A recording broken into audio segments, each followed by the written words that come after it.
Selamat datang di video pembelajaran saya kali ini. Masih dalam video seri tutorial dasar-dasar 3ds Max. Pada kesempatan kali ini saya akan menjelaskan bagian terakhir dari sebuah interface pada 3ds Max yang terletak pada pojok kiri bagian bawah tampilan, yaitu status bar. Status bar merupakan jendela 3ds Max yang berisi informasi dan status tentang objek, scene, dan perintah yang aktif. Yang pertama adalah status line, yang berfungsi menampilkan jumlah dan jenis objek atau objek yang sedang terseleksi. Status line terletak pada bagian bawah track bar, tepat di atas prom line. Nih, yang ada di sini nih. Selanjutnya adalah prom line yang terletak di bagian bawah jendela status line, memberikan informasi berkelanjutan atau update berdasarkan posisi kursor saat ini dan aktivitas program saat ini. Jadi jika kalian tidak mengetahui apa yang harus dilakukan selanjutnya, 3ds Max secara default akan memberikan informasi petunjuk di sini. Misalnya, kita membuat sebuah objek seperti ini, otomatis di sini akan ada keterangan satu objek sedang terseleksi. Dia menyarankan bahwa click and drag to begin creation process. Jadi kita bisa membuat sebuah modifikasi dari petunjuk-petunjuk yang ada seperti itu. Ketika kita klik bagian select and move, otomatis perintahnya kita bisa click and drag to select and move object. Jadi kita bisa memanfaatkan perintah-perintah pada bagian prom line ini. Selanjutnya pada bagian kiri ada yang disebut dengan Max Script nih yang ada di sini, atau mini listener ya, yaitu tampilan sederhana dari script yang diberikan. Jendela Max Script Listener dibagi menjadi dua panel, antara yang ada yang warna merah muda, ada juga yang warnanya putih. Nah, panel merah muda ini adalah panel macro recorder, atau informasi di sini hanya akan menampilkan ketika macro recorder diaktifkan. Jadi ketika ada beberapa script yang berjalan, dia baru akan muncul. Dan ini bisa digeser ya, untuk kalau kalian tidak bisa melihat secara detail, ini bisa digeser secara ruang dengan cara di drag. Semua yang direkam dan akan ditampilkan di panel merah muda atau garis merah muda di mini listener menampilkan entry terbaru. Jadi garis merah muda ini yang ada di sini akan menampilkan entry terbaru ke panel macro recorder. Lalu panel putih adalah jendela scripternya, tempat kalian bisa membuat script atau bahasa pemrograman. Jadi kalau di 3ds Max itu sebenarnya dia punya bahasa pemrograman, jadi paling tidak kita bisa memodifikasi filter-filter atau modifikasi yang ada gitu ya. Kalau selama ini kita menggunakan panel modifikasi seperti ini,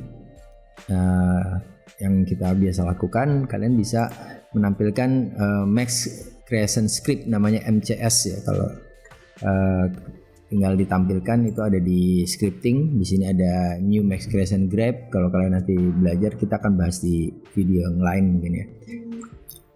Oke, kita lanjut dulu. Kemudian kita lanjut ke bagian Isolate Selection Toggle. Nah, ini yang disebut Isolate Selection Toggle yang berada di bagian bawah sini.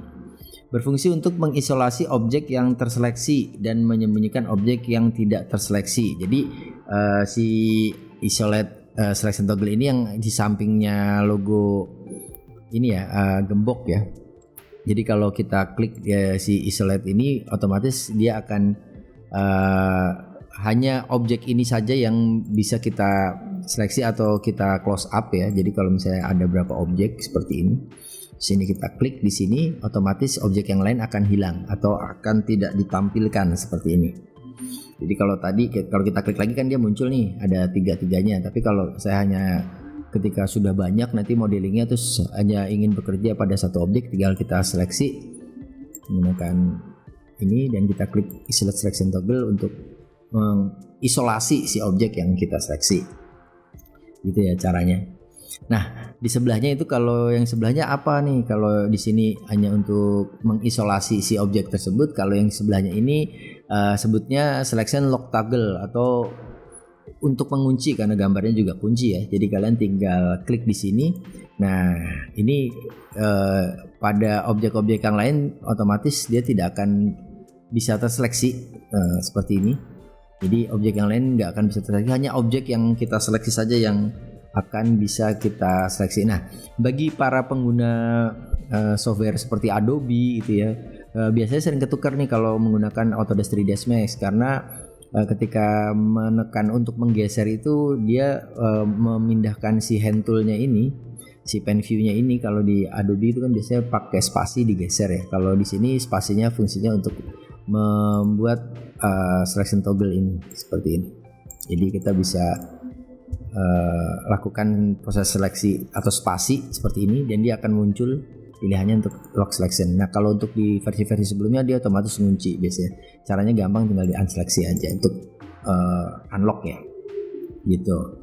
Nah lanjut lagi ke adaptive degradation button, berfungsi untuk meningkatkan kinerja viewport ya. Yang ini nih, adaptive degradation button ini fungsinya untuk meningkatkan kinerja viewport saat kalian melakukan modifikasi objek. Jadi kalau kalian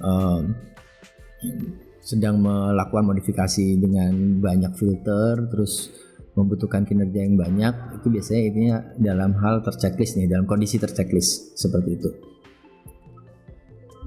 Nah konsep kerjanya adalah dengan mengurangi ketepatan visual objek tertentu untuk sementara. Jadi ketika ada objek yang memang kita fokuskan gitu ya, seperti ini kita seleksi, dan otomatis dia akan memfokuskan ketepatan visual objek ini yang sedang saya seleksi dibanding objek yang lainnya, seperti itu.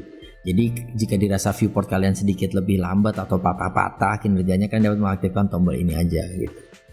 Biasanya nggak akan terlihat kalau cuman modeling standar ya. Biasanya kalau sudah banyak kita berikan filter kepada objek tersebut.